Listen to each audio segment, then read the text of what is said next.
SR shopping mall తో సంక్రాంతి లక్ష్మి మీ ఇంటికి పండగ కళ సరికొత్త కలెక్షన్స్ మీకోసం ఎస్ఆర్ షాపింగ్ మాల్ అందరికీ సంక్రాంతి శుభాకాంక్షలు.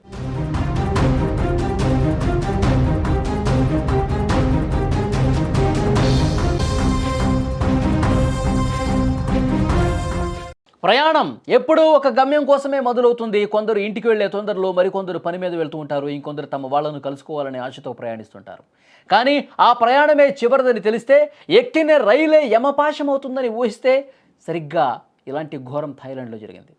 అభివృద్ధి పేరుతో జరుగుతున్న పనులు 22 మంది అమాయకుల ప్రాణాలు బలి తీసుకున్నాయి. కదులుతున్న రైలు మీదకి మృత్యువులా దూసుకొచ్చింది ఒక క్రేన్. క్షణాల్లో రైలు బోగీలను నుజ్జు చేసి పడేసింది. అసలు అక్కడ ఏం జరుగుతుందో తెలుసుకోలోపే మృత్యువు ముంచుకొచ్చేసింది. బ్యాంకాక్కు సరిగ్గా 230 కిలోమీటర్ల దూరంలో ఉన్న సికియో జిల్లాలో హైస్పీడ్ రైలు ప్రాజెక్టు కోసం నిర్మాణ పనులు జరుగుతున్నాయి. ఆ నిర్మాణ పనుల్లో ఉన్న ఓ క్రేను అదుపు తప్పి కింద పడిపోయింది. అదే సమయంలో కింద ఉన్న పట్టాలపైకి ఓ ప్రయాణికుల రైలు వెళ్తోంది. క్రేను పట్టడంతో ఆ రైలు బోగీలు ఒక్కసారిగా పట్టాలు తెప్పాయి. కొన్ని బోగీల్లో మంటలు కూడా వచ్చాయి. సమాచారం అందుకున్న పోలీసులు, రెస్క్యూ సిబ్బంది ఘటనా స్థలానికి చేరుకుని సహాయక చర్యలు చేపట్టారు.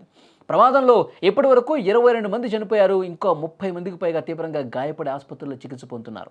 ప్రమాద సమయంలో రైల్లో 150 మంది వరకు ఉన్నట్టుగా తెలుస్తోంది. ఒక్కసారి స్క్రీన్ మీద మీరు ప్రమాద అనంతర దృశ్యాలు కూడా చూడొచ్చు. కింద రైలు వెళ్తూ ఉంది. హైస్పీడ్ రైలు కోసం ఒకవైపు నిర్మాణ పనులు జరుగుతూ ఉన్నాయి. ఆ క్రేను ఆ నిర్మాణ కార్యక్రమాల్లో ఉండగా ఒక్కసారిగా ఆ క్రేన్ అనేది అక్కడి నుంచి ఒక్కసారిగా ఊడిపోయి కింద ట్రాక్ మీద పడిపోయింది. అదే సమయంలో ప్రయాణికులతో వస్తున్నటువంటి ఆ ట్రైన్కి ఈ క్రేను అడ్డం పట్టడంతో ఒక్కసారిగా పట్టాలు తెప్పి ఒక బోగి ఇంకొక బోగి బలంగా ఢీ కొట్టుకొని పట్టాలకు అవతల వైపు ఏ విధంగా పడిపోయిందో కూడా మీరు స్క్రీన్ మీద చూడొచ్చు.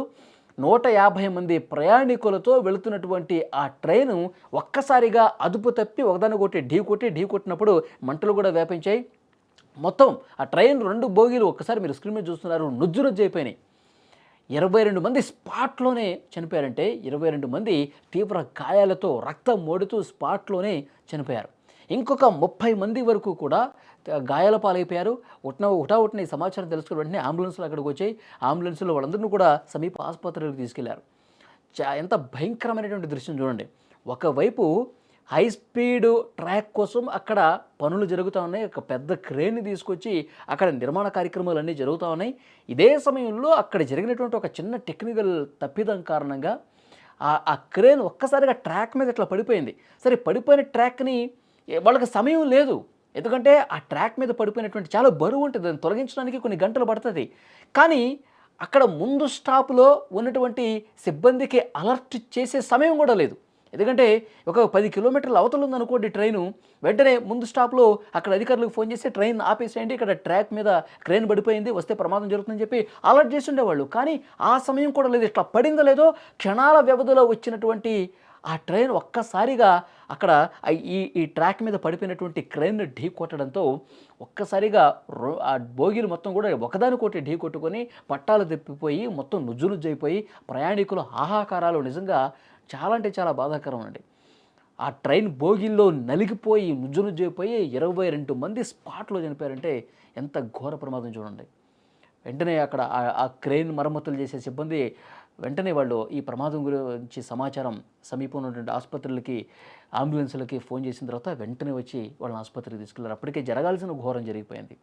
కాబట్టి అసలు ఎప్పుడు ఏం జరుగుతుందో అర్థం కాని పరిస్థితి. వెంటనే అంటే ఇలాంటి పనులు చేసేవాళ్ళు చాలా జాగ్రత్తగా ఉండాల్సినటువంటి అవసరం ఉంది. ప్రమాదం ఏది చెప్పిరాదు. అలాంటి ప్రమాదాలకు అవకాశం ఉంది కాబట్టి అక్కడ కింద రైళ్లు వెళ్తాయి కాబట్టి ప్రయాణికులతో కూడినటువంటి కింద ట్రాక్ ఉంది కాబట్టి చాలా అప్రమత్తంగా జాగ్రత్తగా ఏమాత్రం నిర్లక్ష్యం లేకుండా ఏమాత్రం ఏమరపాటు లేకుండా అక్కడ ఉన్నటువంటి సిబ్బంది వ్యవహరించాల్సి ఉండే. కానీ పరిస్థితి వాళ్ళ చేయి దాటిపోయింది. అనుకోని ప్రమాదం జరిగింది. ఈ ప్రమాదంలో 22 మంది చనిపోయారు. ఇంకా ఆసుపత్రిలో ఉన్న 30 మందిలో కూడా చాలామంది పరిస్థితి విషమంగా ఉన్నట్టుగా తెలుస్తోంది. చాలా అంటే చాలా బాధాకరమైనటువంటి వార్త.